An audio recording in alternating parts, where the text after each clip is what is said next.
Hello. What's up? Get some stretching in. I forgot to tell you, I got my second vaccine shot yesterday. Ooh, how are you feeling today? Sore. Mostly okay. My arm is sore. I'm just kind of like generally a little bit tired. Yeah. I'm okay at the moment. You are. I'll go home and crash after this. Protected. Good job. For now, yeah. We'll see. It's never ending, it seems like. Yeah. But good morning there.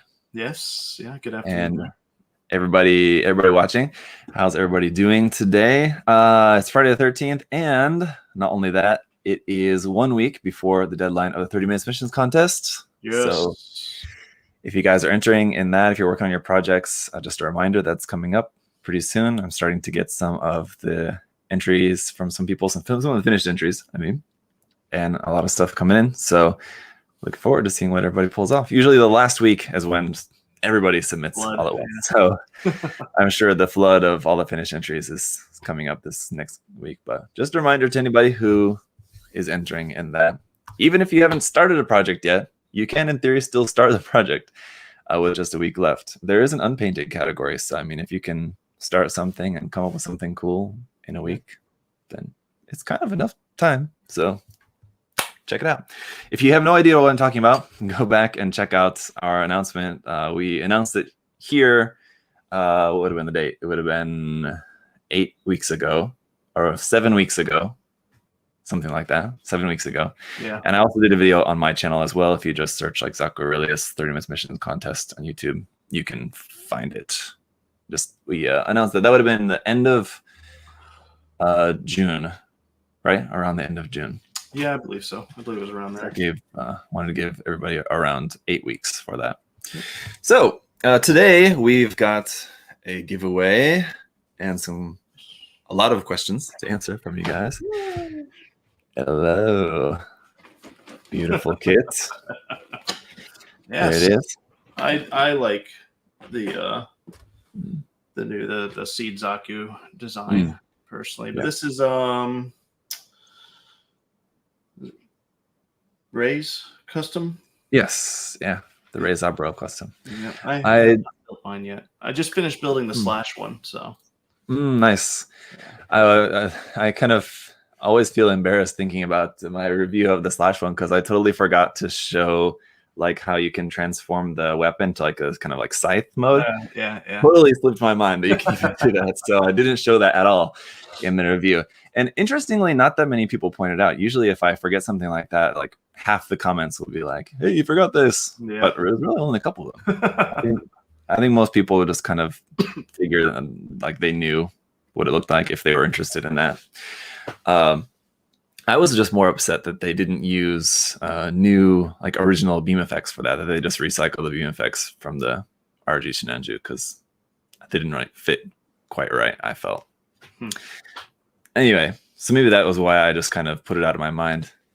Other good things about the weapon. But the Ray's Abrel version, I recently reviewed that. If any of you guys watching missed that review or something, I reviewed that about a week and a half ago or so, not too long ago. That's a pretty hot and fresh one. That must have just arrived there very recently. It did last Friday. There you go. So yeah, it's a very cool kit. I mean, the kit, if you guys have built any other version of it, it's mostly the same, but that new is very nice. Very nice. And I'm sure it's probably not the last we're going to see of that. I would imagine it's going to be reused later and probably some Jin variant, I would assume, because in the manual it shows you how you can attach it to the back skirt of the Jin, but not to the kit that it comes with. Yeah. Interestingly. But anything else new coming in there? We got our these hanger type bases. That's quite the big box, actually. Yeah, it is a really thick box. I was pretty surprised, but there's a lot of parts in here, and it's not that expensive. I think it's running like 30 something. It's for like 1/100 scale models? Yeah, I mean, it'll fit both master grade and high grade, 1/4 scale, 1/100 scale. 1/60th, it probably look a little too small. A little tight. Yeah, but it'll look pretty good with both the other scales. I started building one the other day, and then I think they finished the one in storefront yesterday. I just haven't gone over to see the display of it, but it's a very cool kit. I like it a I'm lot. sure if you want to use something like that for like 1/60 scale, I don't know like how the catwalk, if the catwalk would just like look too small or something, it would look weird. But if the base is not big enough, you could just use all the other parts and just make a new base and just stick all the other parts like on the base, like a little bit more spread out or something. Yeah, you could probably do that for sure. Yeah. But yeah, very cool. Other than that, I know maybe today, most likely Monday, we'll be getting in a whole bunch of stuff for restock stuff. Yes. There's a bunch of new stuff that we did get some of the new SD kits. Actually, now that I remember, we got the war horse, and then the Delta Plus one. I forget who that was off of, but those came in last week or this week, Monday, and then next week we'll be getting in some release stuff. No word on the Nightingale yet. As soon as we have word, if you did pre-order one, just pay attention to your emails, because when we do get word that they're shipping to us, we'll send out an email to you letting you know, hey, if there's anything you need to change, like your address or anything like that, it'll be here, within a week type thing. So, as soon as we hear, everyone else will know. We try to think of what else. I saw that. I just wanted to bring this up real quick because we talked about last time. I think it was we talked a little bit about the new series Kyokai Senki. Yeah. And I think since we talked about it last time, all those kits have now come up for pre-order on the site. Yes. So if anybody wants to pre-order those are looking very cool. I'm excited. Yeah. Some of the designs I really like. But yeah, check them out. They're up on the website. So check those out. Anyone that ordered still has a pre-order for the Perfect Grade Unleash.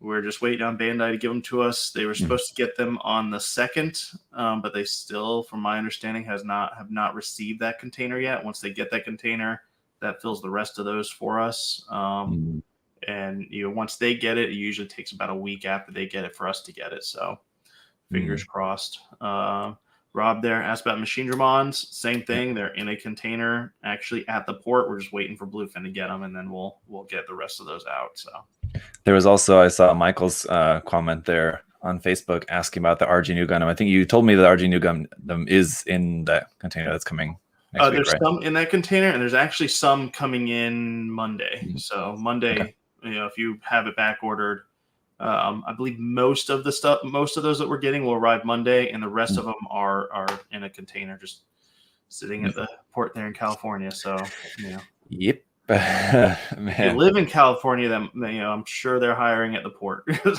they are really backed up. So, man, yeah, that's true. That's not bad. I mean, that certainly would be interesting.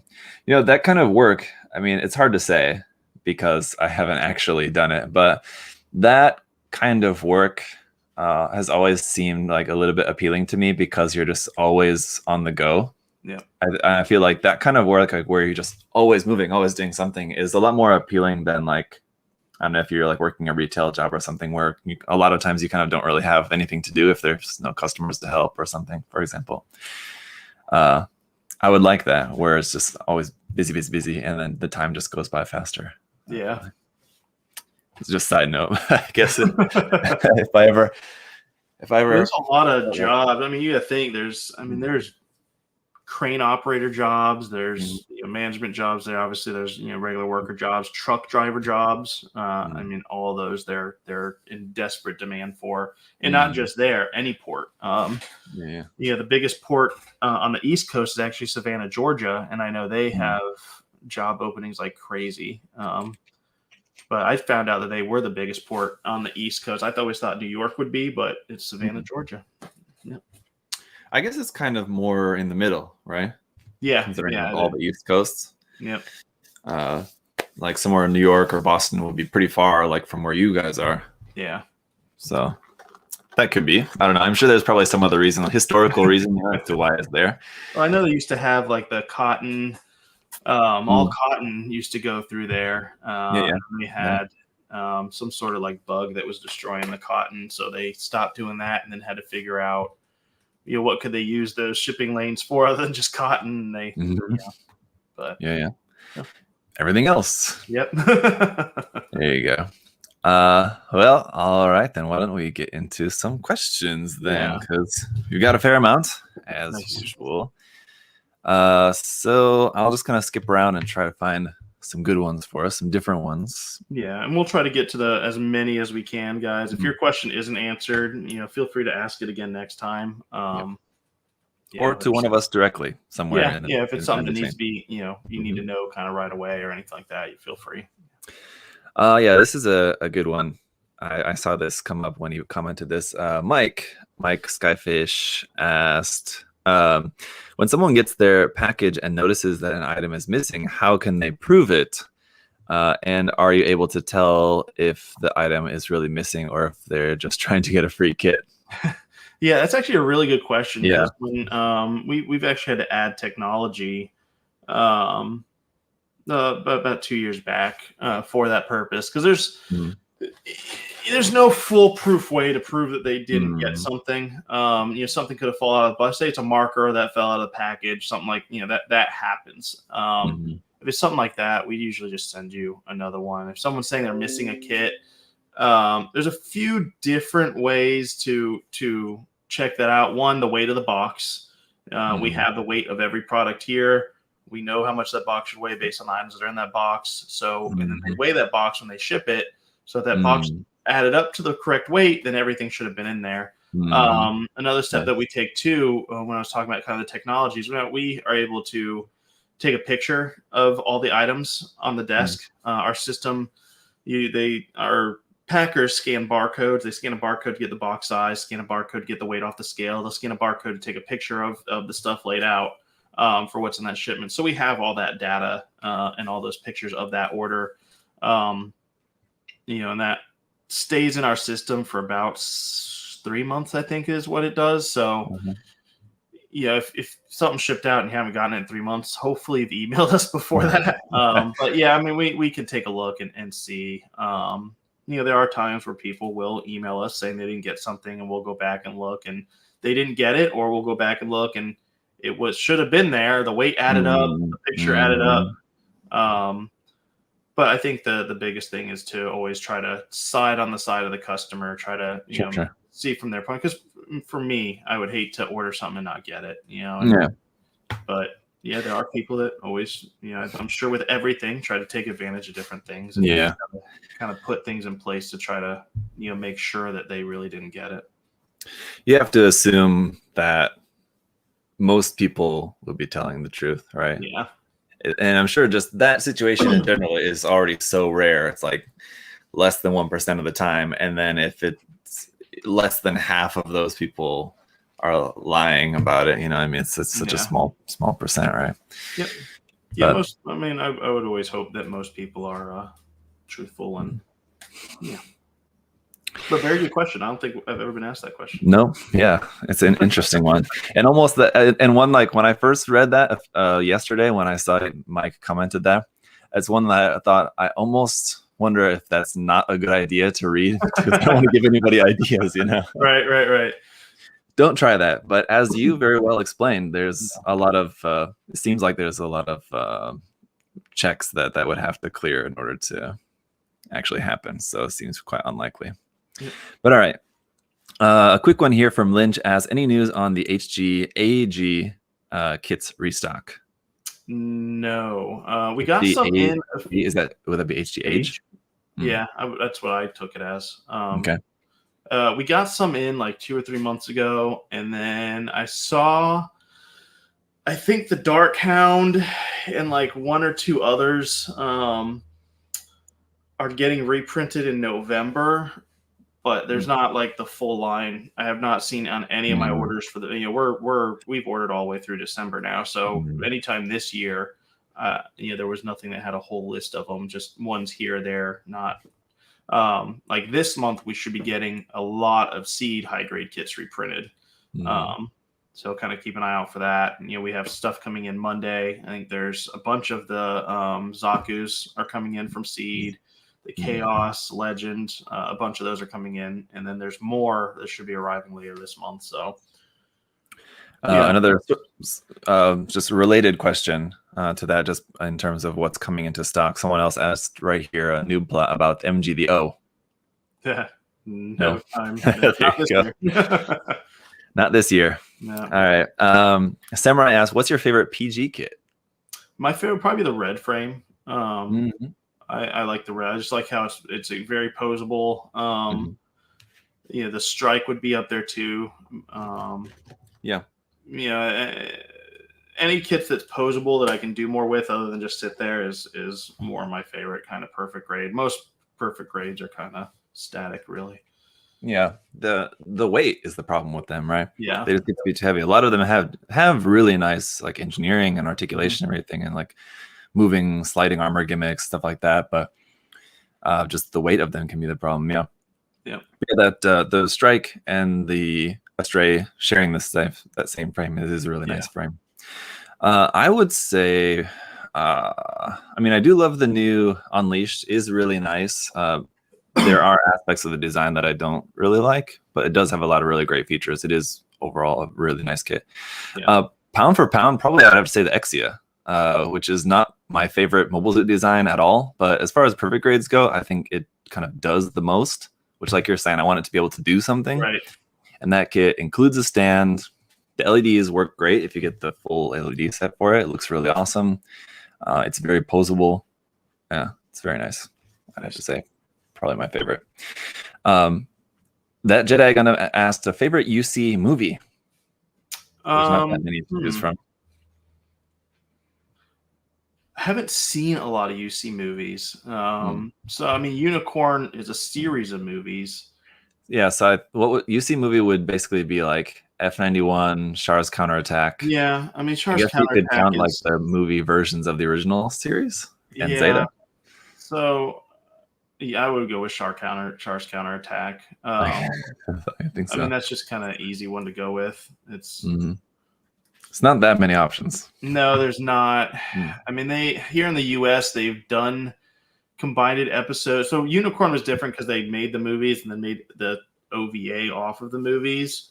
Whereas a lot of times movies here in the US, they take episodes, combine them into like 2 or 3 movies. The other way around. Yeah.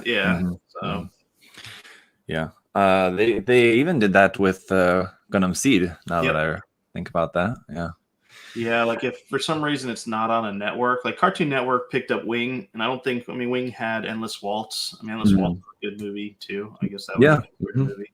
Probably my, I mean, I have to think, but just like not UC only, but favorite Gundam movie in general, I probably might be Endless Waltz, actually. Yeah. I know sacrilegious to say anything other than Char's Counterattack, but I don't know. Danielle asked, "What are y'all drinking today?" I am drinking my mango Pepsi Zero.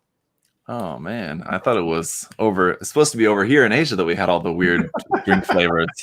You got mango Pepsi there. It's actually really good, and we have beer Fridays here, so I'm sure later, they will have a beer or two here. So good. Back, I don't know if they still have it. They probably still have it in the summertime. I think it's probably just like a summer exclusive. But back when I lived in Japan, they had a watermelon Pepsi. It's just like watermelon soda out of the time. Yeah, so good. Is it really? I remember seeing it, and I didn't ever try it. It wasn't lasted long here. The one weird flavor of a soda was Sprite Remix. I don't know if anyone remembers that. I remember, yeah. That must have been while I was still living in America. Yeah, I remember that. I had to be at least probably 19 because it came out. I was a stock clerk for Walgreens when it came out, and that was good. I remember that. For me, it's dolce latte. Nice. Basically, it's like sweet latte coffee. I was gonna go for something else, but then I decided to try that because I've never tried this particular drink from that particular coffee shop. Nice. All right. I'm Eric. So, any Plamo models you guys enjoy building other than Gundam kits? A lot for me, but what about you? Yeah, I like building the Hexagear kits. I like building a lot of stuff from Kotobukiya. Some of their kits have a ton of parts, like their Metal Gear kits. So much with those. I know that's not just like a particular line, but Hexagear stuff is good. But yeah, Kotobukiya is like another line off of Bandai that's not Bandai. I would say Kotobukiya for me stuff. Yep. Yeah, all kinds of stuff for me.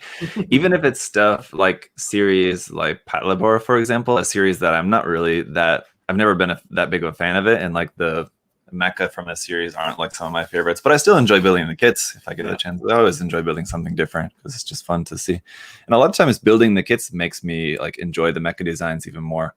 Like the L game kits, for example, like building that L game, what was it, the Mark II kit, the 100 scale, the bigger scale one, the R3 kit from Bandai.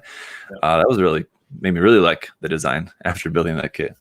So definitely, it's something that I always like to recommend people to do, is to try other different stuff. And that actually is a video that should be coming out. I was actually just telling Adam about that the other day. A video that I'm going to be working on in the near future. Recommendations for you guys who are maybe wanting to try something other than Gunpla, maybe bored with Gunpla or just want to try something different. So yeah, that video will be coming soon. Do you think that more premium Bandai kits will come out for lesser known mobile suits? Oh, yeah. Yes. That's basically what P Bandai is for. Yeah. Yeah, not always, but that's kind of the thing for P Bandai. All right, here. Let's see. What's your favorite? Let me find a good one here for us. Do you guys ever plan on selling resin conversion kits again, or expanding on it aside from just weapons? Yeah. We've yes, I've looked into more and more. I guess it's a short answer for that. It's the availability of it and the pricing of it. There are stores obviously here in the US that sell it, but I mean, you could literally buy it off a site in Asia for 1/3 that price. So, is it really worth it to bring it over here at a crappy price and then try to charge people, hundreds over what it should be charging? Or is it easier? Is it better for me to let consumers know, where to go to get it way cheaper? It's, I guess, more of a, if I could get it at a really good price, we would definitely have more of it. Sure. I just don't think it's fair to way upcharge somebody on something that they can get way, way, way, way cheaper, if that makes sense. And yeah, I think for people who are not really experienced in resin or kind of new to resin, I think it's also kind of hard to wrap your mind around just how few kits are produced compared to like what Bandai produces. Bandai will produce like 100,000 of a kit, and a resin producer will produce like 2,000. Like they're just, that's the reason why they're more expensive. That's the reason why a lot of stores don't carry them. And why, like Adam's saying, a lot of times it's better to just get them directly from China or Malaysia or wherever they're being made. The shipping is going to cost you more, but I mean, what you would pay is basically what those stores are paying. So the stores are going to charge you more because they got to make some profit on it. So yes, but yeah, it would be nice, for all of us to be able to get those more conveniently. Sure. When do you think the MG Barbatos Lupus? MG Barbatos Lupus. I don't know. I would think sooner than later. I don't know what Bandai has planned for their next IBO kit. To be honest, usually I'll know in advance, a few months, but I haven't heard anything lately. So who knows? I like this question. Eloy asked, do you think we'll ever get an RG God Gundam? Yeah, I think that would actually be a good line for that. Despite not being a personal fan. No, I mean, I don't like the series, but the mech designs are always fun from that series. Yeah, no, totally. I think they proved that with the high resolution was a great example of how like a little bit more modernized, I guess, kind of interpretation of the design, a little bit more kind of stylized. And I think they could do something similar in the RG line as well too. Just kind of modernize the design a little bit to fit with like the current aesthetic of RG kits. Yeah, no, it would be a great kit, I'm sure. Gumpla Joey asked, do you think we will eventually get back to a time where brands like Gaia Notes and other harder to get paints in the US will become more easily accessible? Yeah, I mean, I think we will. how much time that'll be, that's a good question. The problem's not. You know what? The problem might be manufacturing over there. So obviously, we deal more with SMS on importing, from them directly into the United States. So I can only speak on what the troubles are with that. I don't know if Scott's. I know he was originally having trouble getting materials to produce the paint. I don't think he's having that problem now. Now the trouble is one, finding a container ship that will take it, because certain container ships are rated for dangerous goods and all paint hazardous material. Yeah, hazardous material. So you have to find a ship that will carry it, and then there's so much backlog with stuff. I mean, not just here in the U.S. I mean, everywhere ships are sitting off of ports waiting to get unloaded. It's hard to turn the containers over. You got to empty the container, fill it back up, take it, empty it again, fill it back up. Right now, if they're just sitting on ships in different ports all over the world, those containers aren't getting cycled through and re-put, filled back up. So logistics wise is probably the biggest problem. I don't know. I'm sure certain areas are having problems manufacturing and producing, but I know from paint wise for me and different things, it's more of a logistics problem right now is being able to get the stuff unloaded, get the stuff here on a timely basis, if that makes sense.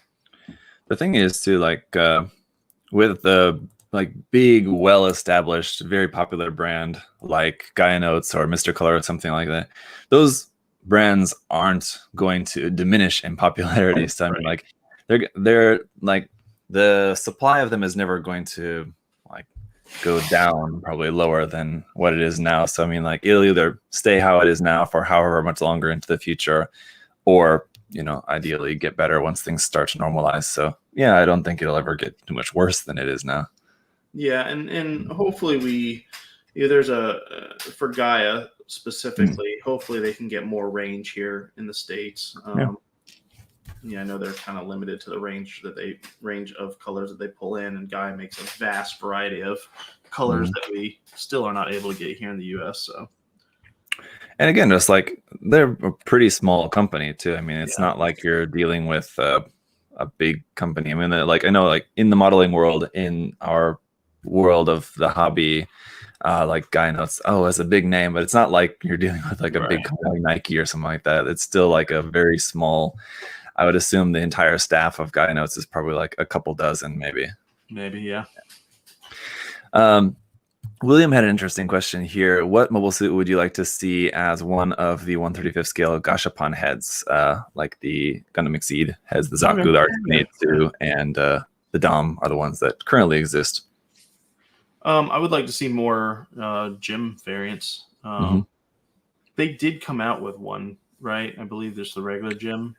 I don't believe so, as far as I can remember. It may have. Yeah. I thought I saw pictures of it, though. Maybe, I don't know. But yeah, that would be cool. Grunt suit stuff I think would be neat. I mean, you could, I guess, have, Gundams would be kind of not the RX-78, but have a variety of maybe seed ones or something like that. But I think gym ones would be pretty cool. You make some pretty cool dioramas with those. Yeah, and it's easy to make just some different variations off of that. The thing is, with the Zaku head, they made the different parts and stuff to make the variations of just having just small differences of the commander fin or no fin, and they made 2 different types of commander fin, or they made the parts set that you can make it into a Zaku 1 head by just swapping a couple of parts. And with the RX-78 head, they made a few different variants of that because it's just a couple very small differences. It has a visor or no visor, color differences. The Dom was honestly an interesting choice because not many variants of that they can make, really. The Gym, though, I mean, there's plenty of variants that they could make of that without having to change too many parts. Gelgoog head would be great, I think, as Mushinen mentioned. Gelgoog head. Or Goof as well. Again, similar to the Dom, though, not as many variants of that. The Gelgoog has a ton, though. So, yeah, they could do that very easily. So I mean, I think if they were to make a set, or every time that there's a new set comes out, there's 3 different ones in the set, 3 different variants, right? If they were to make it an Astray head, a Strike head, and a Freedom head, for example, they're all completely different. They're not variants of the same mold, so I don't think we would ever see something like that. Right. Yeah. They could make an Astray one though, like a blue frame, red frame, and then red frame Kai or something. Yeah. That could possibly happen, but I think very unlikely. I would say if they make any more, the gym would probably be the first thing, I would guess. Let's see. Okay, let me load a few more of these, and we'll switch over to Facebook next after this. What's the best way to become a more efficient gunpla builder? Lee asked. More efficient? Time. Take your time. I think that's always. But I guess, well, I mean, efficient in what way? Efficient in building as many as you can, or efficient as in making sure it's done, correctly. Done correctly. Take your time. I think that will help most modelers get a little bit better. Get yourself some of these. Yeah, right, there you go. Yeah, separate out your parts. Have be organized, I think, is important too. Very much. These are great. These have been really useful, super useful for me in terms of efficiency of being able to build fast. But I've said this on many occasions that building fast shouldn't necessarily be your goal unless you're building for a contest or something like that. I mean, it's taking your time is better. You're getting more like value for what you pay for a kit by taking your time on it. If you consider like what you're paying for is not actually the kit itself, but the enjoyment that you get from building the kit. And so like if it takes you 2 hours, then you spent like $10 for like a HG kit, $10 for 2 hours worth of fun. Or if you build it super fast in 30 minutes, then your $10 worth is gone in 30 minutes, for an example. If I know that's probably not the way everybody thinks about it, but it's one way to think about like time it takes to build kits and why I think you shouldn't build fast. But if you want to just kind of streamline the building process, using a container like that is a really good way to do it. Yep. Are you guys excited for the Gundam Evolution video game? Yeah, that new game. Have you seen about that? I haven't really looked at it. So I don't have. I mean, it's exciting that they're doing something. That was the first-person shooter one, right? Yeah. That looks like Overwatch, basically. Yeah. So I think it's cool. I mean, anything that brings people into the hobby or gets people into it is always a positive thing, I think. Sure. Yeah. I mean, if it's fun for people, that's cool. Yeah. Why not? I'm sure there's a lot of people that are gonna enjoy it. Yeah. What is that? I said cautiously optimistic about it. So. I won't be playing, so I don't really have too much of an opinion about it. It looks cool. If you're into that type of game, it's not the kind of game that I'm into, though. So.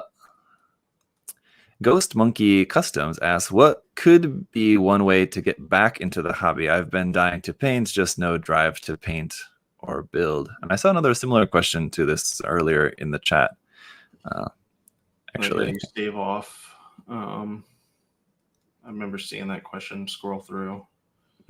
How do you get back into it? Just build. I mean, that's pretty much, but I don't know, find something that you want to build, I guess. Look at different things. Don't just grab anything because, you might not enjoy building everything. So, I guess look at something that you might find aesthetically pleasing that you'll be happy with having after you're done. And, maybe something small if it's, you don't want to take hours and hours and hours. But yeah, honestly, I would just say to not worry about it too much. Like if the thing is that you're enjoying other hobbies and like you're kind of feeling bad about like losing interest in a hobby, I mean, I just don't really see why you would really kind of feel bad about that. Because if you're enjoying your time doing something else, then I mean, the point is that you're enjoying a hobby. It may not be the same hobby that you used to, a year ago, 5 years ago, a few months ago or something. You've just moved on to a different hobby. I don't think there's any reason to feel bad about that. If you're interested in getting back into the hobby, then it seems like there would already be that motivation there to do it if you're interested in getting back into it. But maybe one thing I could suggest, if you have a couple of kits at home already, that you like already own, just not really feeling motivated to build, don't like if they're in your closet or something, put them out like somewhere where you'll constantly see it and think about it. So like maybe next time you're like at home and you're thinking, oh, I have a couple of hours free time, what am I going to do tonight? Then the kit is right there and you see it and you be like, oh, maybe I'll just do that. It's right here. I'll pick it up. Maybe try that. Otherwise, I don't know. If you're not feeling it, then don't worry too much about it, I would say. The Master Chief said, is the HD Tristan really that bad? Did you ever build one? I never built one, so I can't really. I mean, I've heard people complain. Mm-hmm. It's bad. I mean, like, yeah, it's not an exciting kit to build at all. It's a really cool design. It's just that the kit is it's disappointing. Yeah, definitely. I mean, if you love the design and you're willing to put in a lot of work on the kit, then check it out. But I mean, just the kit as it is, if you like did nothing to change the kit and you just built it and painted it as is, it's a little bit underwhelming looking. I mean, it looks like an old kit. Yeah, looks like an old HG. Because it, I was gonna say it mostly is, but that's actually mostly not. A lot of people will say like it's just like recycled Alex, but there's really not that much of the Alex in it. Just like a couple of joints, which is the bad part of the kit, definitely. But like, as far as like the armor, like what you can actually see of the kit, there's not that much Alex there, actually. How is Gunpla so damn addictive like crack? Tyke asked. It's just fun. I mean, I think it's addictive in different ways. Addictive because you want, some people, they see the finished kit, and then they want that. So, it's addictive because it gives you something to do, takes your mind off of everything else. Some people find it relaxing. Others find it to be a challenge to get stuff done, to build things. So I think it's different for different people. But I mean, overall, we all like mechs and big robots. So yeah, totally. I think it's just a popular aesthetic, sci-fi robots stuff. Everybody likes that. It's cool. And yeah, like you said, there's a lot to like about it, and it's for the most part pretty affordable, quite cheap, all things considered. Hobby-wise considered, yeah. A lot of hobbies are pretty expensive. Yeah, it can be, and Gunpla can be, and a lot of people, we've all experienced this, where we have times where we spend too much on kits. Surely, yeah, it happens. But if you're just looking for something fun to pick up and build, you can spend $10-15. That's all. Yeah. All right, switching over to Facebook now for a little bit. John had a pretty interesting question here. Can we get you've purchased this item before on items browsing on the website? Yeah, I can look into that. I guess for people that want to, that's interesting because usually people buy a kit, they don't really want to buy a kit again. I think that's why we haven't really put anything like that on there. But paints and stuff, maybe you want that color again. But yeah, we can look at putting that on there. I know we have people bought this with that item type thing before. So, or you recently looked at this item, I think can get put on there too. We don't have something like that. Yeah, if you guys have ideas, let us know. Send us emails. We always welcome ideas. We're currently in the process of updating our like frequently asked sections part. It'll be like a whole help center page where you can check different things and look at different stuff. We've had feedback on that. So that should hopefully be up pretty soon. I was talking to you earlier about the email thing. We got a whole new email, provider that allows us to, break down if you order a specific item. We can send people emails that ordered that item to let you know if your item's coming in soon, let you know if it's delayed, different things like that. So, that was feedback to update our, kind of customer service, reach out email provider. So, Alex had another interesting one here. Do you think some of the gunpla supply issues can be attributed to Bandai spreading themselves too thin with new product lines, for example, Sakura Wars 86, etc.? I think, mean, that's a good question, and yeah. I don't know the answer to that question because I don't know Mm, how Bandai sets their plans, a few years in advance mm, on a lot of things. So and then they fill those things in. I know for sure at least a year in advance. mm, They plan out all their different um, products that they're going to design, and I mean, I'm sure Gundam kits are like, I'm sure there's over a year in advance that they're planning for stuff. As far as making them thin or the availability thinned out, I think that just has to do with every country in the world that orders from Bandai, every company just upping their order. And then it doesn't help when our orders get cut. So then we mm, order even more because then if we're cut, then at least we get more mm, than what we got last time. So I think that's the problem with them cutting orders is if I order 100 of one kit and I get cut down to 50 because I ordered 100 and someone else that ordered 10 get mm, cut to 5. Well, now I know they're cutting 50%. I'm going to order 200. So then hopefully mm, if I'm cut 50% again, I'll get the original 100 I want. So now you have way more people trying to buy stuff. And I don't know how they're handling that because I guarantee you people are doing that. mm, Um, I mean, that's just the nature when you start cutting people's orders and cutting them based off of, what they ordered at a certain percentage. And now they're trying to play the game on how to get more. mm, So I don't know what they're doing with that, but I think that is probably playing a pretty decent role into things too. Is mm, it's artificially inflating the demand when companies do that than mm, actual demand. But demand has mm, gone up, for the entire world, so that is mm. actually happening. So I don't know if that Yeah, answers and your question or not. I think it's hard to answer because we don't know for sure. We're not at Bandai. We Right. don't know like all the details.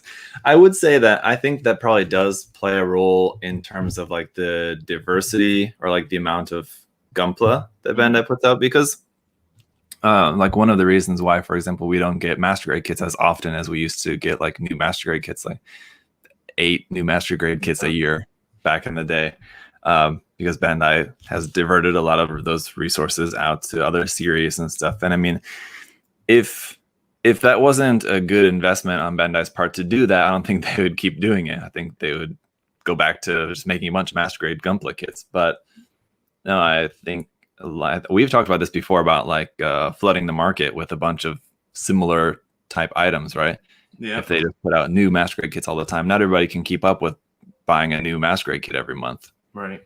But they Um, could buy a high grade kit, here or yeah, there. high grade kits or like whatever new whatever Dragon Ball kits or Pokemon kits or One Piece kits, all this kind of stuff. There's plenty of people to buy all this other stuff too. Yeah. So yeah, definitely that's diverting some resources away from more Gunpla designing, I'm sure. But I think like pandemic aside, I think they do a pretty good job of keeping up Yeah. with reprinting stuff Mhm. normally when it's not in a pandemic. Yeah. No, Uh, Bandai's doing the best that they can right now for sure. yeah, no doubt. There's one question I've seen over and over again for some reason in the chat with people Mm, asking if we charge taxes or why we charge taxes in certain states.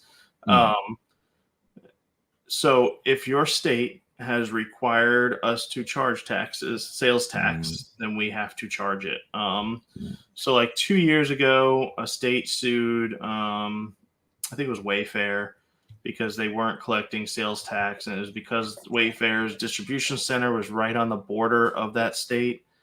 Um, and so they were saying that Wayfair had an economic impact and wasn't, collecting sales tax, but sending all this stuff over.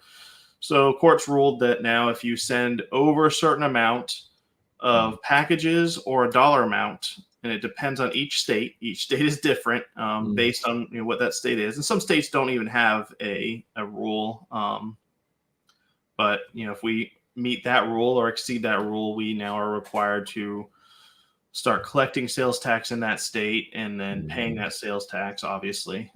So if you are in a state and you see that there's sales tax, then that's unfortunate. But I mean, you look at Amazon collects sales tax for I think 48 of the 50 states now have what's called a nexus rule, and that nexus rule is at what point do you have to start collecting sales tax. So if you order from a smaller gunpla retailer, they might not do sales tax right now because they might not have hit that threshold. But as soon as they hit that threshold, or if they're not collecting sales tax and they're past that threshold, at the end of the year, they're going to get a tax bill that's due. And if they weren't collecting sales tax, then that comes out of their pocket. So I've just seen that for some reason. I've seen like 4 or 5 different messages throughout that about sales tax. So hopefully that kind of clears it up. If you don't like paying sales tax for online orders, write your congressman, I guess.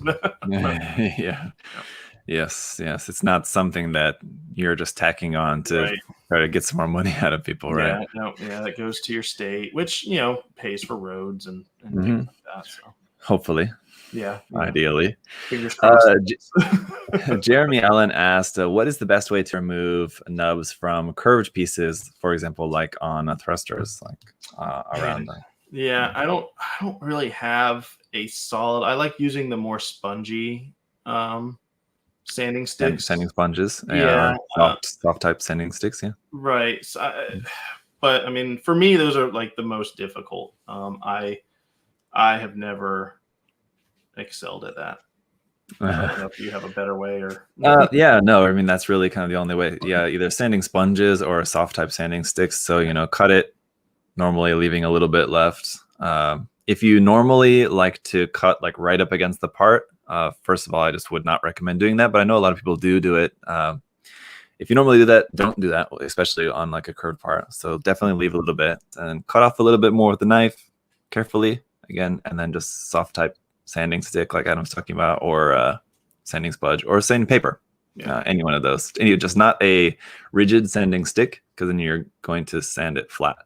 Yep. And definitely not a file. Any type of file.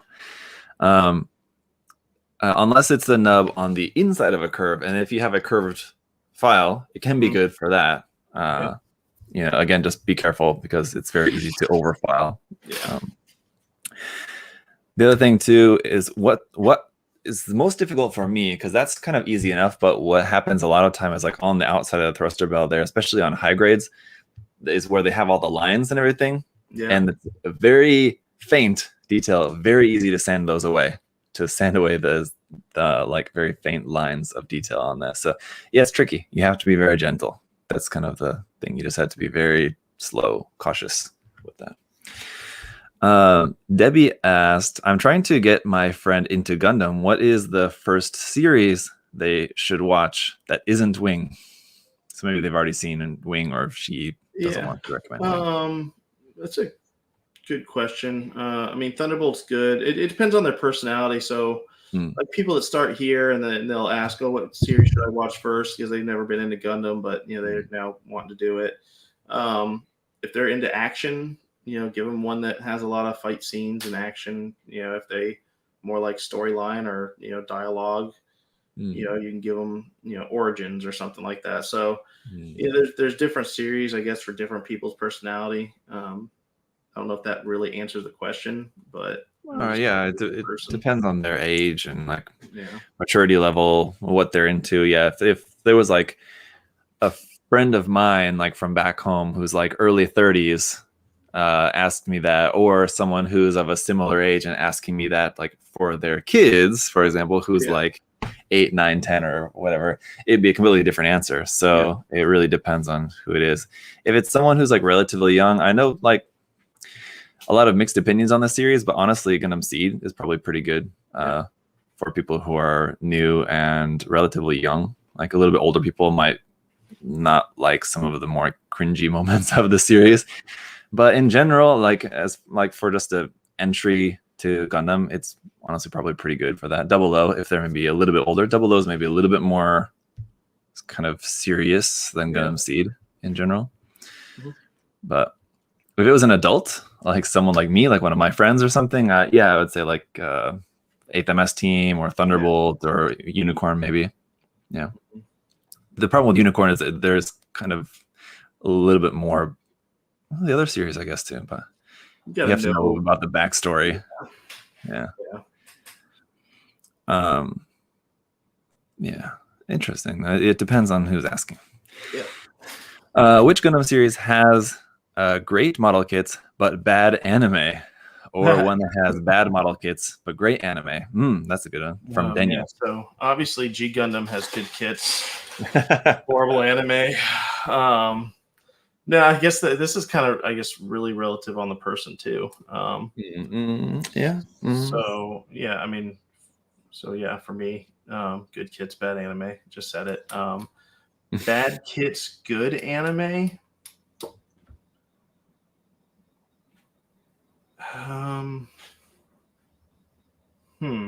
Like I if it wasn't within the last year and a half, I would probably say Evangelion. If it was Bandai kits, because I didn't really like the older ones, but now they got the real great ones. Yeah.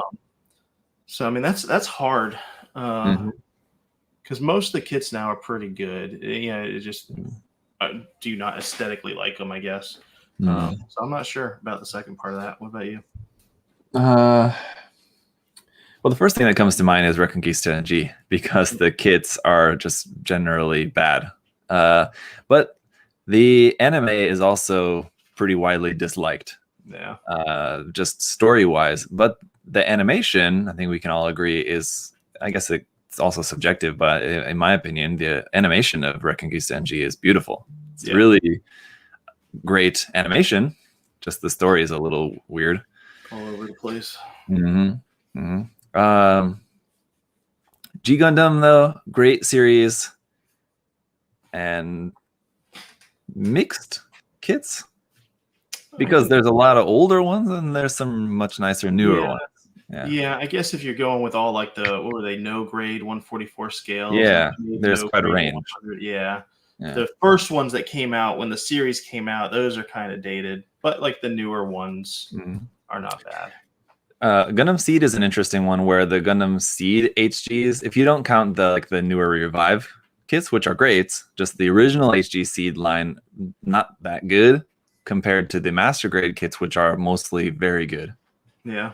Again, except for like a few of the first ones. Yeah, they did something weird too with those high grade ones, the original ones. They released them when the series came out, and then when Seed Destiny came out, they re-released those kits, but under a different remastered. Yeah, but it's the same kit. It's the exact same. They're like very slightly like the color is very slightly different or something. Like the box art's a little bit different. Yeah, the box art's a little different, but I really it's the same kit. I don't think they did anything. It's like they just blacked out the background of the box art, basically, something like that, right? Yeah.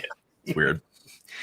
So and I feel like that, I don't know if it was on purpose or not, but I feel like calling them like remastered kits was a way to trick people into buying them. Not necessarily people that already bought the original version and then gonna buy it again, but people who see the kit, if they want, let's say the Calamity Gundam, for example. I think that has a remastered kit.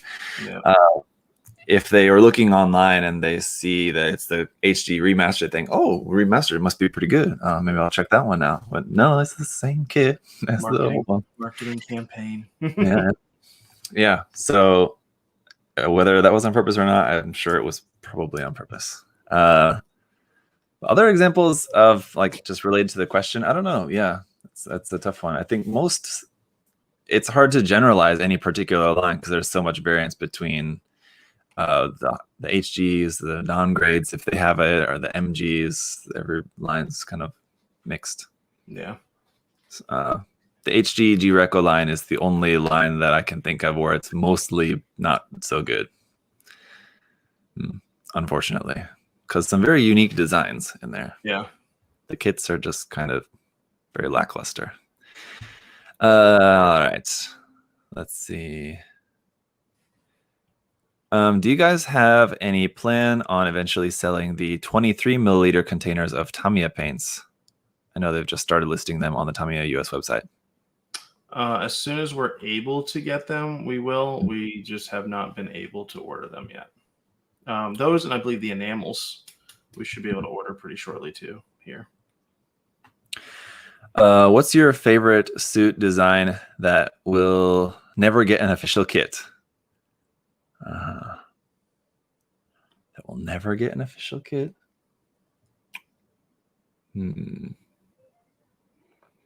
Maybe like the what's it called, the Solomon Express Gundam.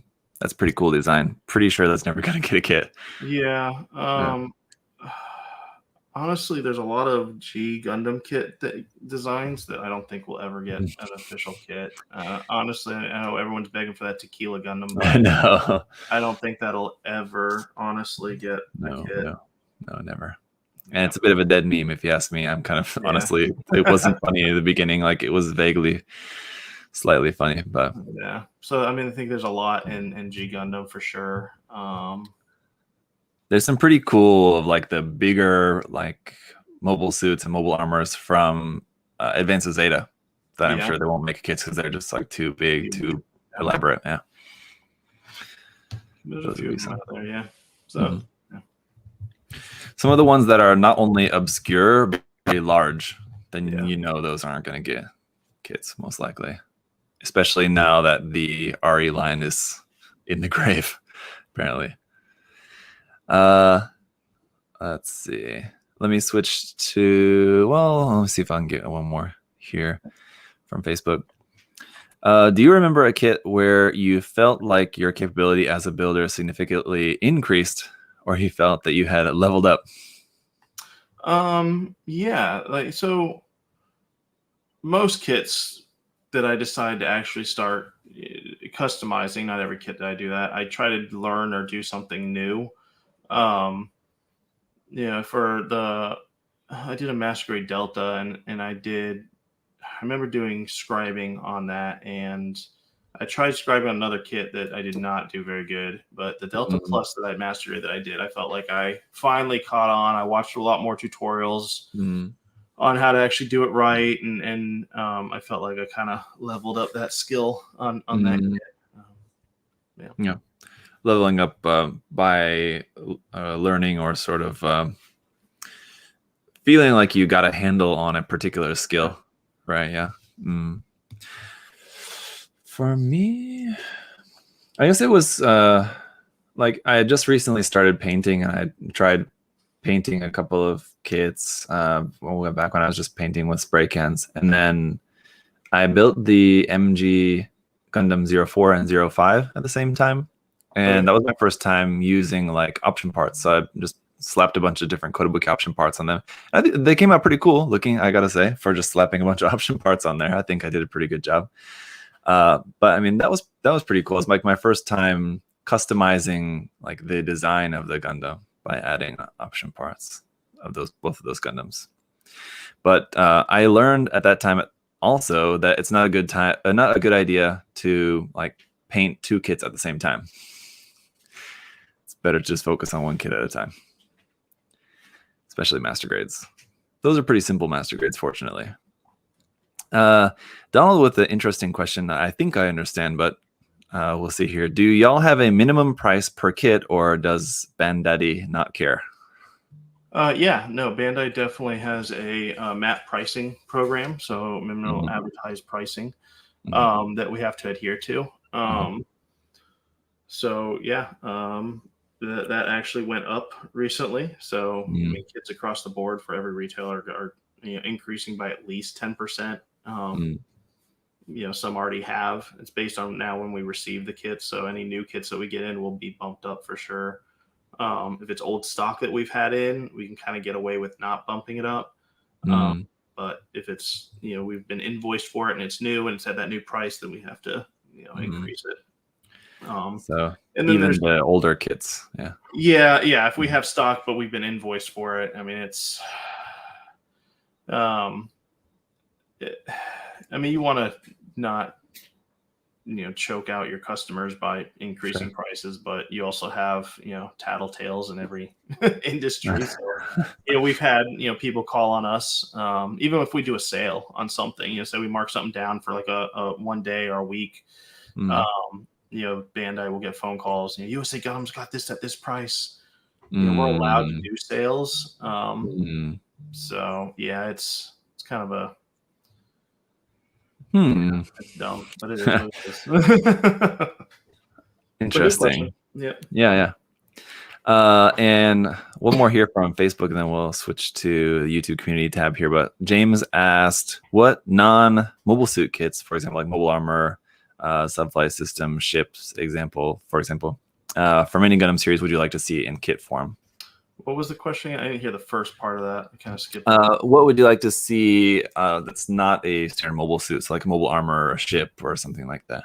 Okay, yeah. So in Seed, at the beginning of Seed, he's got that. I forget. I don't even know what it's called. And they made a metal build add-on part for the Strike, but it's orange and it's got like the two like double barrel. I don't know what it's called, but I really like that. I like that design of that thing a lot. I don't even blank on that.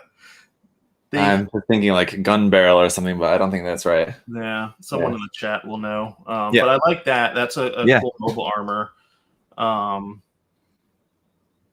What else? Trying to think of a UC. Mobius Zero. Oh yeah, I think that's right. Yeah. So sounds right. Yeah, I like that. UC mobile armor.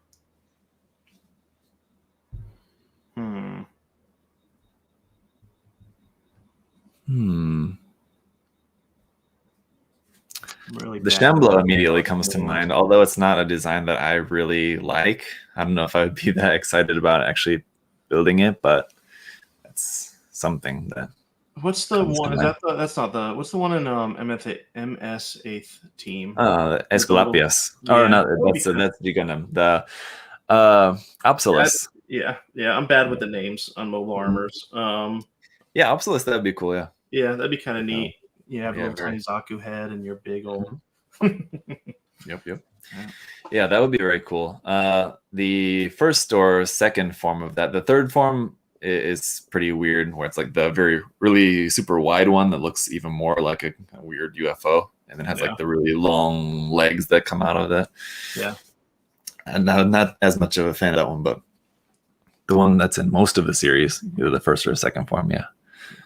Good call on that. What else is out there? I don't know. It would be cool to see like a larger scale kit version of like the New Zeal or something like that. There's that HD Mechanics kit of it. It's like 1/550 scale or something. If they made 1/44 scale, I know it would be pretty large. But I don't know how big it would be compared to the Neo Zeon. It would be similar in size, I would imagine. Yeah, you would think. Yeah. Yeah. I don't know. All right. Let's see here. Switching over to YouTube. What's the best? Okay, that's the same question I'd already read about removing nubs from curve pieces. All right. Let me see here. Does USA Gundam Store have plans to start carrying G paints? No. Jeremy asked. No, we have a lot of paint lines right now, and G paint does not have a lot of color range. So, I mean, yeah, it's from what people tell me, it's good, but I mean, there's not at all a huge variety of colors. So, if they expand their color range, then probably Despae paints are probably the next paints we'll have. But I mean, we've got Gaia, E7, SMS, GSI, Vallejo, Tamiya. Tamiya. Thank you. Yeah. So I mean, there's a lot of paints that have way more variety and just as good a quality or better. So. Here's the funny one.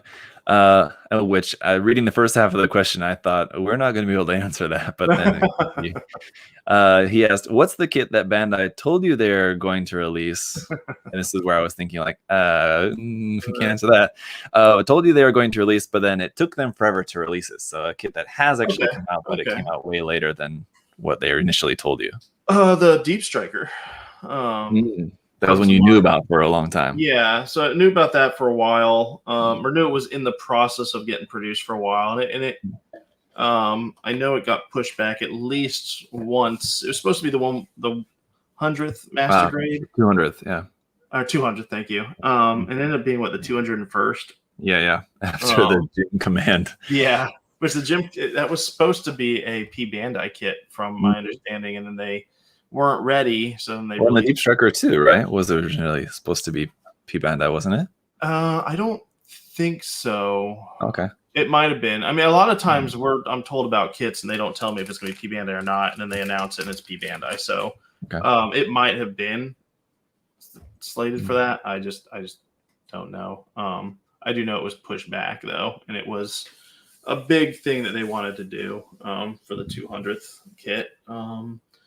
The Millennium Falcon P Bandai kit that I had known about for a while, and that had been pushed back once or twice from my understanding, from what people have told me.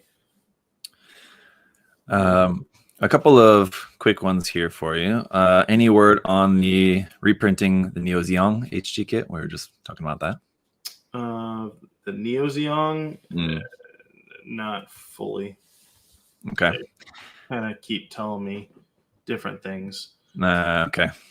Anyway, through December, like you were saying, you kind of ordered through December, and but that's so. There's new orders, and then there's stuff that Bandai's trying to catch up on, that stuff they already have orders in for. So we have orders all the way from last year that haven't been fulfilled. Yeah. I mean, including we're talking that even before last year that they're trying to catch up on.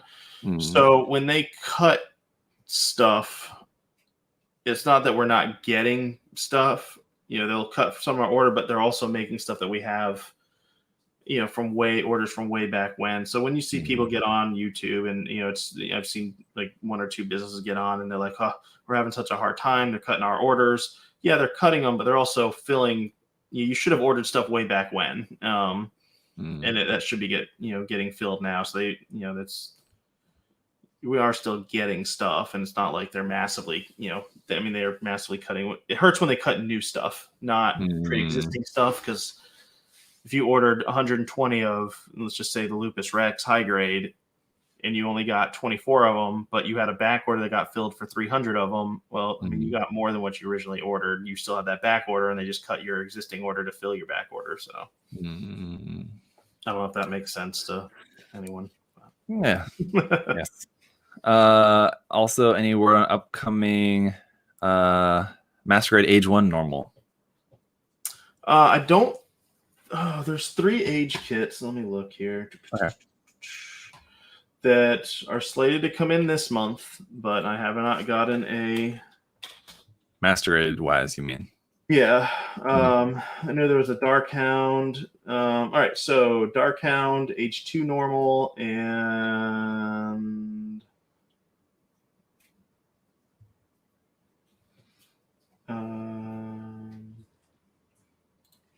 maybe we sold. Maybe that's it. One.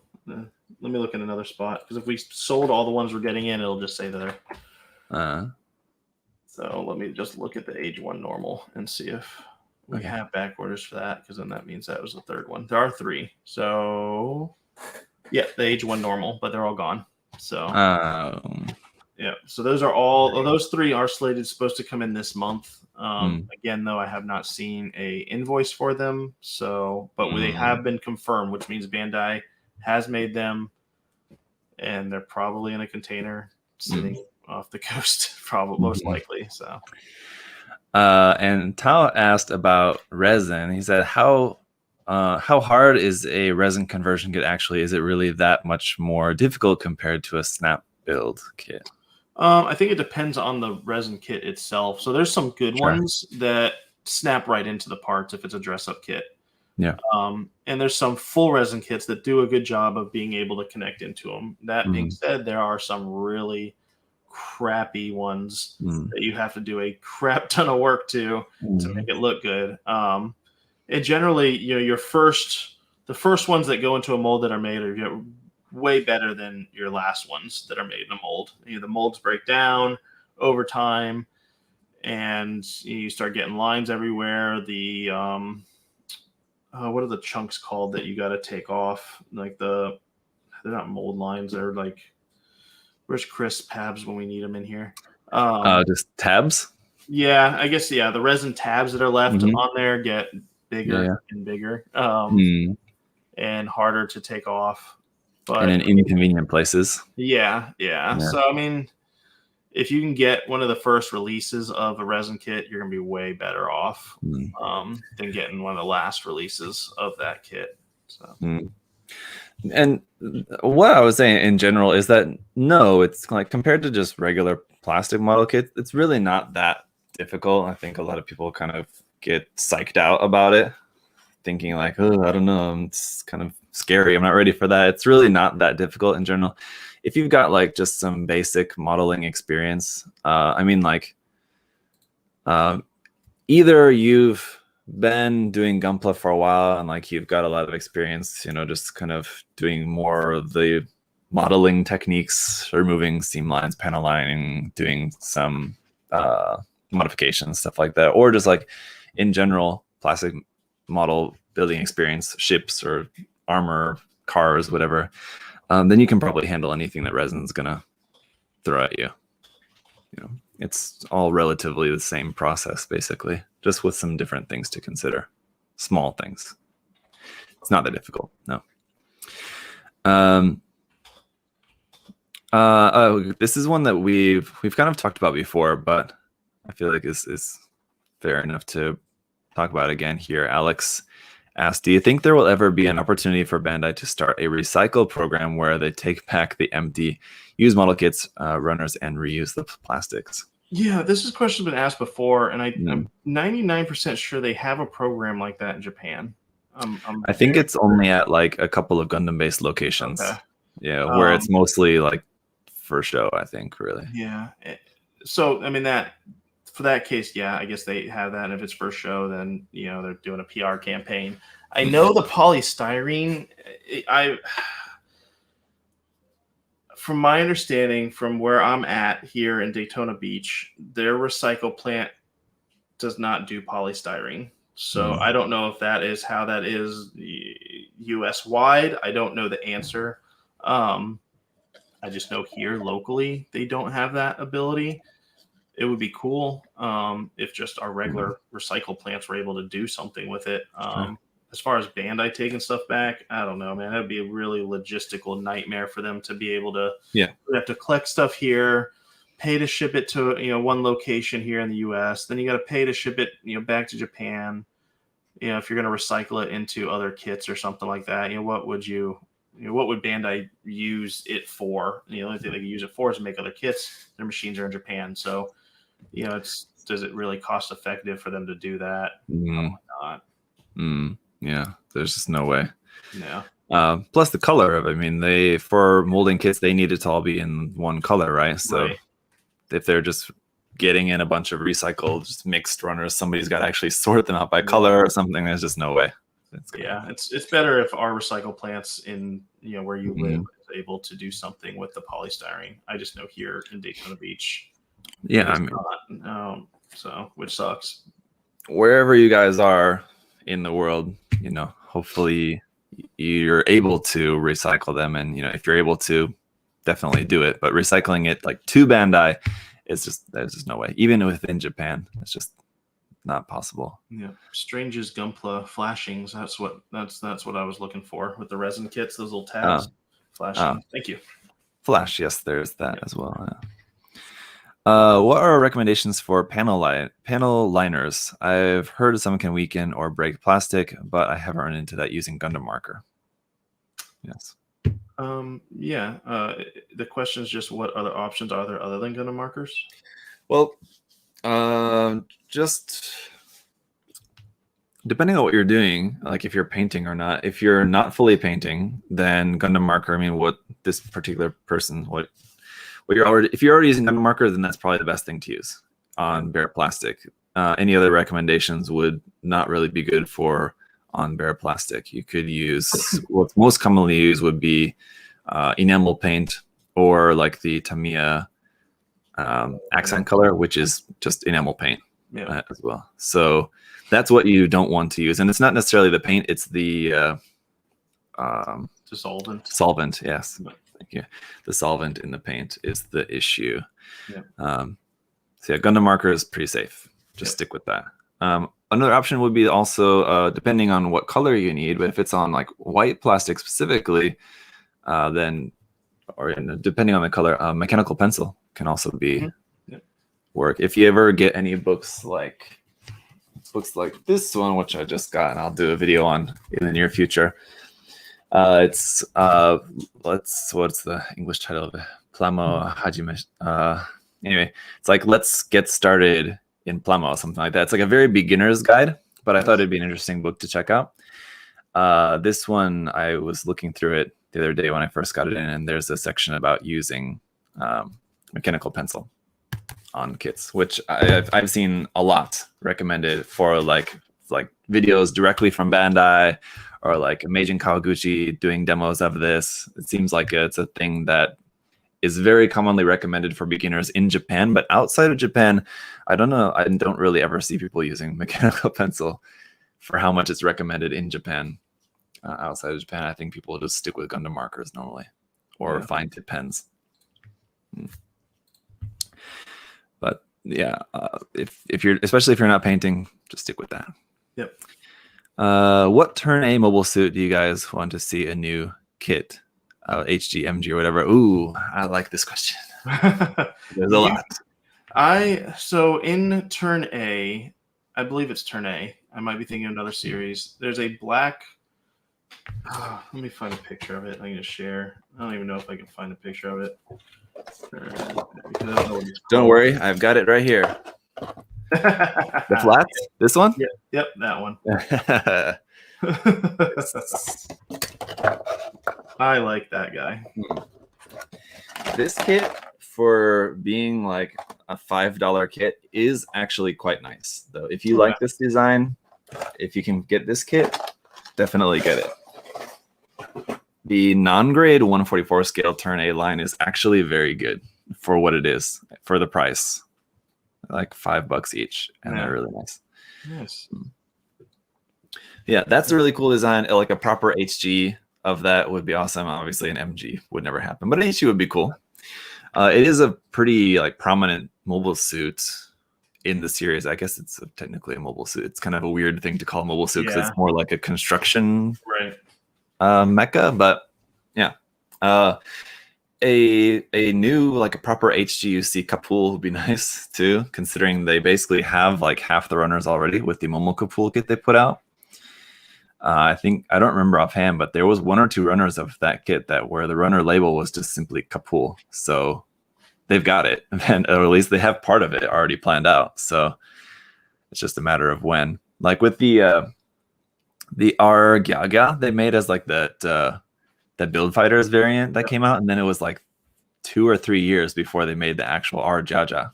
Yep. I might have the names backwards, but R Jaja something. Anyway, yes. So HG Kapul, I'm sure, will come someday. Because they can make the Turn A one or like the Double Zeta version and then make the other version as the P Bandai version. Yeah. Easy. Otherwise, I would love to see either an HG or an MG Sumo. Would be really nice. Yeah. As well. That's one I think they could possibly go master grade with that one. And I would be very happy if they did. But an HG would be cool too. Those would be kind of the main 3 that I think that they would make any kits of. It'd be the Kapul, the pod, what is the flat? That's what it is, the flat, and the Sumo. There you go. All right. We need to choose. What's that? Mushin N asks, he's asked us I think a few times about carrying Volks 5-star stories. We do carry those. So yep. What were you gonna say? I'm sorry. No, I was gonna say we need to choose the winner for the giveaway. Here, we're running towards the end of the show here. So let me get that random number generator here for us. And put that on the screen. Every time I am doing like a live stream or something and I'm in like this sort of setting and I'm saying, about like to put something on the screen. It reminds me of what's that Arnold Schwarzenegger movie, Running Man? Okay, yeah. You know that? when he's like the announcer guy. I forget that guy's a great actor. I forget the actor's name. I'm sorry to say, but the guy who plays like the announcer. You've seen the movie, right? I've seen bits and pieces of it, but I think I know where you're. Yeah. Well, he's like saying, "Watch that screen." He says that in the movie, and so every time I'm saying, "I'm gonna put this on screen," I'm thinking of that. Classic movie. I haven't watched it in a long time. Actually, I'm due to watch that again. There's a lot of movies that are good, that are like older movies that. It's classic. Yeah. It's cheesy, but it's so fun. My favorite old, was it Jingle All the Way, where he's trying to get that toy? Yep. Yeah. That's a classic too. Yeah. Yeah. All right. So we're going to first draw for the platform. 1 is YouTube, 2 is Facebook, 3 is Instagram. And it's YouTube. All right. We're YouTube. We had, let me check, sorry, 161 comments, I believe. Yep, 161. Yes. 161. And the winner, please be 1. 92. Okay, so I got my work cut out for me. Counting to 92. Go through some questions that you guys have asked. Yep. Go for that while I count. Yeah, so people talking about the recycling plastic. There would need to be a local company that could use the recycled runners for that to happen. Yep, that is absolutely true. I think the problem is there's not a demand here in the U.S. for that type of plastic. And I don't know. I mean, you would think that you could. I mean, recycled plastic they make benches out of, so you would think they could just put a bunch of it together and make benches and stuff out of it. But I don't know. Thanks for saying that the SDGWH Sasuke Delta was in stock earlier. Awesome. You ordered one, Andrew. Thank you. Control F for age. Yep. When we were looking up for the age kits. When I was looking at that, 2 of them are still up for back, or there's still quantity. So there's obviously other age kits that they were all saying 0 in stocks, and I had to figure out, it was sold out. So do you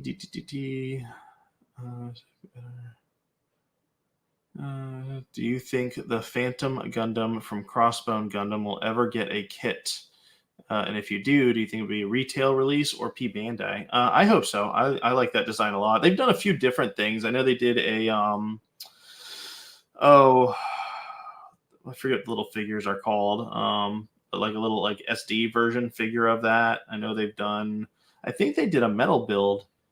I'm not 100% sure, but I believe they did a metal build. That'd be cool to have a kit, and obviously it'd be great to have it as regular release. So it looks like Zach is ready. I am.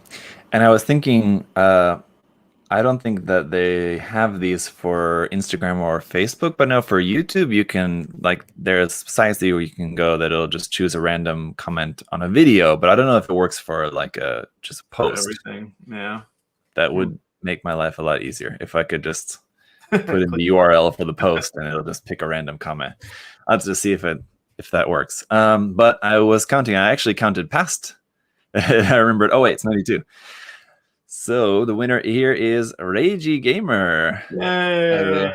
I am very happy. Yeah, congratulations. Yeah, because he's always watching the live streams and always commenting a bunch. So that's great. Reiji, congratulations. Yeah. Awesome. I'll go through. Very good. Let's check his comments too here. He said, what past non-Gundam kits from Bandai would you like to see get a revive, or new kits, Palibor, Votoms, Zabongol, etc.? I would like Votoms, honestly. Yeah. I don't think they haven't reprinted Votoms in forever. So it'd be cool to get a whole like revive of that entire line. I think Wave has done some recently Votom stuff, but not Bandai. Yeah, very cool. So yeah, just send us an email. It was YouTube, so we just need to see you logged into your YouTube account. Send us a screenshot of that, and then the address you want to send the kit to, because without that, we cannot get it out for you. So please email us at support at usagundamstore.com. Again, that's support at usagundamstore.com. Let us know, send us the picture, and we'll get it out. And congratulations. Yeah, I see You it there did in just the chat. Congrats, yes, the Gunpla gods blessed you on this day. Yes. And Adam as well. Thanks to Adam. But yeah, for me, I don't know. Old line of kits. One thing that wasn't listed on there was oh crap, I just left my head. It's a series that they haven't reprinted in forever, and I'll remember it in a minute. I don't know what other. I mean, aside from the ones that he mentioned, Palabor, Votoms, Zabongo, I'm trying to think of what else. I know that's one of the mobile suits is a Lancelot. I can't remember the series for some reason, and it's a popular series. I don't remember. Yeah, I don't know. Shoot. The Big O. They did make a Big O kit, and they did a long time ago. Yeah. Not a line, but Code Geass. That's what I was thinking about. That's the one? Oh yeah. Yeah, Code Geass, that was another one that I thought of. It's not as old as the other ones, but yeah, it is one that honestly, I built a couple of them around a year ago or something, and they're about as good as they can be. I want to say they're quite good, but the problem is they're like so colorful with loads of color apps. Like unless they made it as like a really complex like RG or something, I don't know how they would make it have any less stickers than it already has, and they just have tons of stickers. I think that's kind of just for the designs. That's probably about as good as they're gonna get. But I don't know. I don't know what else there is. I'm having trouble thinking about what else even exists, to be honest. Yeah, the Big O would be cool. Honestly, I would just love updated versions of a lot of, his question was non-Gundam, but I would love a lot of new kits of like the old 80s MSV kits and stuff, which we are getting some like in the MSV Origins line, Origins line. Most of them are coming out as Bandai kits though, but at least they're coming out, like the Desert Zaku and stuff like that. Better to have it. I'd love to see more of those. But anyway, guys, thank you so much for joining us for another episode today. Another reminder, we said this at the beginning of the show, but I just want to remind you guys again that you have 1 week left for the 30 Minutes Missions contest. If you have no idea what I'm talking about, go back and check that out. You have a week, so that's still kind of enough time if you want to throw something together to enter in for the unpainted category. You can still do that. Or if you can make something cool and paint it in that time, then go for that. But if you guys are working on something, just remember to have those entries into me by the end of the 20th of this month. And then we're planning to then announce the winners on the next episode of this show, which will be 2 weeks from now. So the deadline is next Friday. Then we'll announce the winners the next Friday after that is the plan.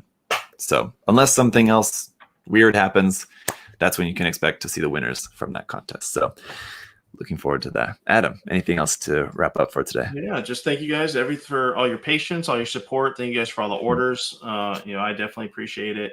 Without you guys, obviously, I would not be able to do what I love. So thank you. Keep an eye on your emails. We'll be getting out pre-orders as soon as we get them in. We're sending emails to kind of give updates on orders. If you have an item that is delayed, every month, usually about the first few days into the month, we'll see if it is still delayed, obviously, and then send out an email saying, hey, just trying to check our delayed list. There's a delayed list out on the site, so you can see any items that are delayed and then their expected arrival dates. I know a lot of figures that are made in China have been extremely delayed from Good Smile and stuff. So if you have any of those, check those out. We try to keep that as updated as possible.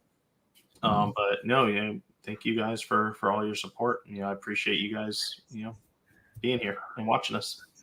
Yes. And I just realized I made a mistake in what we were just talking about before about the kits.